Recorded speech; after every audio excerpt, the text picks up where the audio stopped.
کہ اس وقت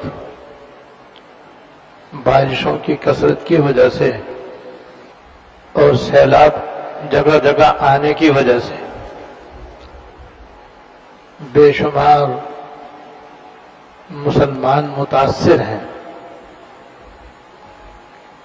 کئی کروڑ مسلمان کھلے آسمان کے نیچے بیٹھے ہوئے ہیں، نہ گھر نہ در، نہ کھانے کو، نہ پہننے کو، نہ پینے کو، اور وہ دوسروں کی مدد کا انتظار کر رہے ہیں.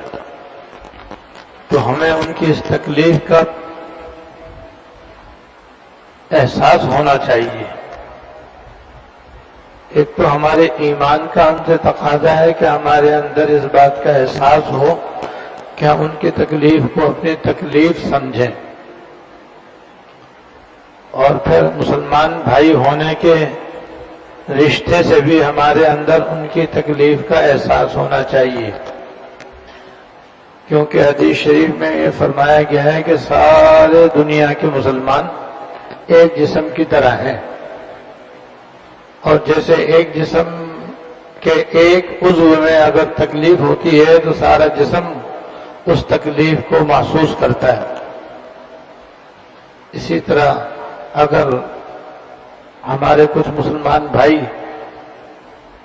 بارشوں کی کثرت کی وجہ سے جگہ جگہ پانی کھڑے ہونے کی وجہ سے ان کے گھر گر گئے، وہ بے گھر ہو گئے ہیں، تو ان کی تکلیف کا ہمیں احساس ہونا چاہیے.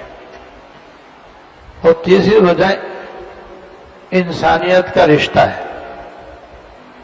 کہ وہ بھی بنی آدم ہیں، ہم بھی بنی آدم ہیں، وہ بھی آدم علیہ السلام کی اولاد ہیں، ہم بھی آدم علیہ السلام کی اولاد ہیں. بنی آدم کا رشتہ بھی تقاضا کرتا ہے کہ ہم ان کی تکلیف کو اپنی تکلیف سمجھیں. ان تین وجہ سے ان کی تکلیف کو ہمیں اپنی تکلیف سمجھ کر، جس طرح ہم اپنے سگے بہن بھائیوں کی مدد کرتے ہیں جب وہ کسی پریشانی اور مصیبت سے دوچار ہوتے ہیں،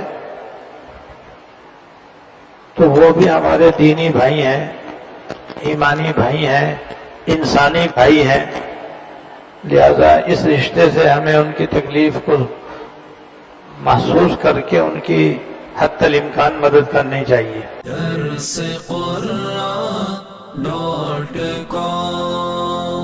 www.darsequran.com